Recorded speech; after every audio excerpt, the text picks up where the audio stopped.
እውነተኛ ታሪክ ነው የምነግራችሁ። በድሮ ዘመን ድሮ ጊዜ ቡዳ የሚባለው እንዳለ ታውቃላችሁ። ቡዳ የሚባል ሰው አሁንም አለ። ቡዳ ማለት ልባቸው ድንግጥ ያለባቸው ሰዎች፣ ከዛም ባለፈ ደግሞ ሌሊት እንደ ጅብ የሚጮሁ ሰዎች፣ ሌሊት የሚሄዱ ሰዎች፣ ጅብ የሚጋልቡ ሰዎች፣ ከጅብ ጋር የሚዳሩ ሰዎች፣ ጅብ የሚወልዱ ሰዎች ሰው ሆነው ሁሉ ህይወታቸው ላይፋቸው ከጅብ ጋር የሚገናኙ ሰዎች አሉ። ይሄንን ብዙዎቻችሁ በተለይ ያሁኑ ትውልድ ሳይሆን የባለፉት ትውልዶች በደንብ ያውቁታል። ዘጠናዎቹ አካባቢ እኛ ማለቴ ነውና እናውቀዋለን። ይሄን የማያውቅ ትውልድ የለም። እዛ ውስጥ ሆኖ ጎረቤትም አካባቢም የሰፈር ሰውም ራቅ ብሎ ክፍለ ሀገርም አዲስ አበባ ውስጥም አሉ አብዛኛዎቹ። እና እንደዚህ አይነት ሰዎች ምን አለ መሰላችሁ ሰው ይበላሉ ማለት ይደነግጣሉ። ከዛ ያቺ ሴት ትሞታለች። ትሞትና እንደውም ይሄ በገጠር አካባቢ ነው ትቀበራለች። ከተቀበረች በኋላ ከመቃብር ሄደው አውጥተው ቤታቸው ይወስዳሉ። ቤታቸው ይወስዱና ሾጥ አርገው ባርጩሜ ገርፈው እንስራ ያረጓታል። ውሃ ማጠራቀሚያ ያረጓታል። አለበለዚያ ደግሞ ጠላ መጥመቂያ ያረጓታል። እዛው ቁጭ ነው የምትለው። ለብዙ አመታት እነሱ ቤት ትኖራለች። ምናልባት እንደ ተረት ልናየው እንችላለን፣ ግን ትክክለኛ ታሪክን የድሮ አባቶች መተረክ ይችላሉ፣ በደንብ መናገር ይችላሉ። ታሪክም አይደለም እውነተኛ የሚሆን ነገር ነው። ድሮ ሰዓት ማለት ነው። ሰዎች በጣም ይሄ አሁን እንደው ምን እምነት አለ፣ ምን አምልኮ አለ። በጣም የሚያመልኩ ሰዎች፣ የሚያምኑ ሰዎች፣ ከሰይጣን ጋር የሚገበሩ ሰዎች፣ ለሰይጣን የሚገብሩ ሰዎች፣ ለወንዝ የሚገብሩ ሰዎች ብዙ እንደዚህ አይነት ነገሮችን ያደርጉ ነበረ እና በጣም ቀላል ነበር ለነሱ። ያቺ እናት ከመቃብር አምጥተዋት ቤታቸው አስቀምጠው ውሃ መቅጃ ያረጓታል። መቼ ነው ውሃ የሚቀዱት? እኩለ ሌሊት አካባቢ ሾጥ አርገው ይገርፏታል። እንስራ ተሸክማ እየሄደች ውሃ አምጥታ ብዙ ጋኖችን ትሞላለች። እንደ ባሪያ አገልጋይ ትሆናለች እዛ ቤት ውስጥ ማለት ነው። አገልጋይ ትሆናለች።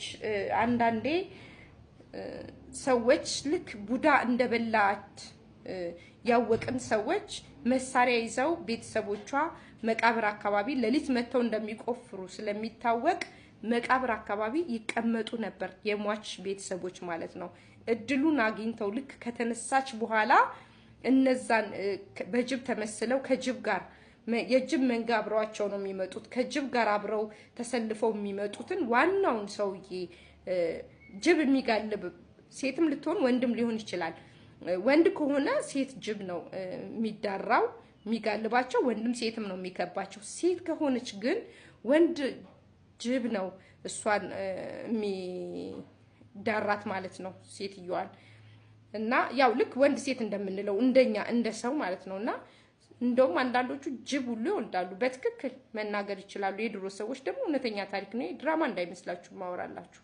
በደንብ መጽሐፍ የድሮ መጽሐፍ አንብቡ። የድሮ ሰዎችን ትልልቅ ሰዎች በገዳማ ያሉትን ጠጋ ብላችሁ ብትሰሙ ያወሩላችኋል። እና እርሻ ቦታ ትሄዳለች። ያቺ የሞተችው ሴትዮ ከመቃብር አውጥተው እርሻ እንድትጎለጉል አረም እንድታርም ይደረጋል። ባሪያ አገልጋይ ትሆናለች። ሌሊት ነው ግን ያንን ስራ መስራት የምትችለው፣ ምክንያቱም በአርጩሜ ሾጥ ስትደረግ ራሷ መልኳ ራሷ ሴትዮዋ ናት የምትመጣው። ቀልቧን ግን ወስደውታል። በድን ናት። ስራውን ግን በአግባቡ ነው የምትታዘዘውን ስራ የምትሰራው። እነሱ ቤት እንዳለች ማንነቷን ምናምን አታውቅም። ባሪያ ናት፣ የነሱ አሽከር ናት። እዛ ቦታ ወደ መቃብሩ ልመለስላችሁና እዛ ቦታ መቃብር ቦታ ሰዎቹ በቡዳ እንደተበላች እነዚህ ሰዎች ቡዳ መሆናቸው በአካባቢ ከታወቀ ምናልባት አራስ ቤት ሆና ይሆናል በቡዳ የተበላችው።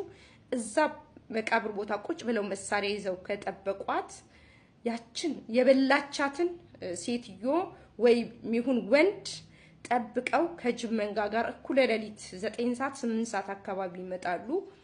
ዋናውን ጅቡን ብትገሉት ዋጋ የለውም። ዋናውን ሰውዬ የበላውን ሰውዬ በጥይት ብትገሉት ሴትዮዋ እዛው ካስነሷት በኋላ አንስተው ልክ ይዘዋት ተከትላቸው ልትሄድ አካባቢ ዋናው ጅብ የሚጋልበው ሰውዬ በጥይቱ ተመቶ ከሞተ እዛው ሴትዮዋ ቀልቧ ተመልሶ ወደ ቤት ትመለስ ነበር።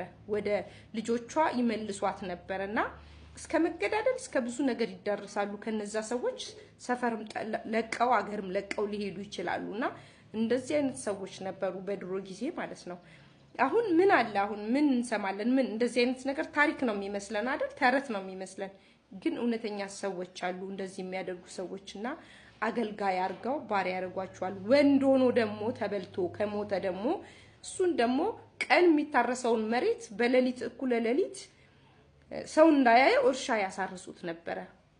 እርሻ ያሰርሱታል፣ ጉልጓሎ ካለ ያስጎለጉሉታል፣ ስራ ካለ ያሰሩታል፣ እንጨት ካለ ያስፈልጡታል፣ ማገዶ ካለ ያስለቅሙታል፣ የሚመጣበት ሩቅ ቦታ የሚመጣ እቃ ካለ ያስመጡታል። እየተከተሉት ማለት ነው። ከነሱ ጋር እየተከተለ ነው የሚሰራው። እየተከተሉት ያን ሁሉ ስራ እንዲያስፈጽም ያደርጉታል። እነዚህ በቡዳ የተበሉ ሰዎች፣ የድሮ ሰዎች። ይህን ታሪክ የማታውቁ ሰዎች በደንብ አዳምጡ ስለሚጠቅማችሁ።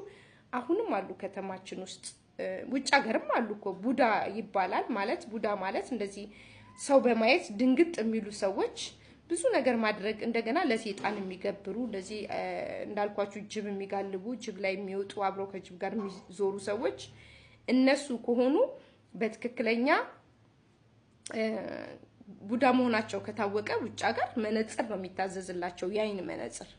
እኛ ሀገር ግን ያው ሀሜት እነንትና ቡዳ ናቸው፣ የእንትና ልጅ እንዳታገቡ፣ እነንትና እንዲ ናቸው እየተባለ ነው የሚወራው። እና እንደዚህ አይነት ነገር እንዳለ ያሁኑ ትውልድ ስለማያውቅ በዚህ አይነት ውስጥ ብዙ ያለፉ ሰዎች ታሪክ፣ ሰላቢ የሚባሉ ምን አይነት ሰዎች እንደሆኑ፣ ሟርተኛ የሚባሉ ምን አይነት ሰዎች እንደሆኑ፣ ደጋሚ የሚባሉ ምን አይነት ሰዎች እንደሆኑ ዩቲዩብ ላይ እለቅላችኋለሁ። ሰብስክራይብ ያደርጋችሁ ዩቲዩብ ላይ በደንብ ሄዳችሁ ይሄን እስከመጨረሻው ስሙት። ሌላም ታሪክ አለ በዛው ቀጥዬላችኋለሁ። ዩቲዩብ ላይ ተከታተሉት። አመሰግናለሁ። ይሄንንም እዩት ብዬ ነው። ከዚህ ቀጥሎ ግን ዩቲዩብ ላይ ጨርስላችኋለሁ።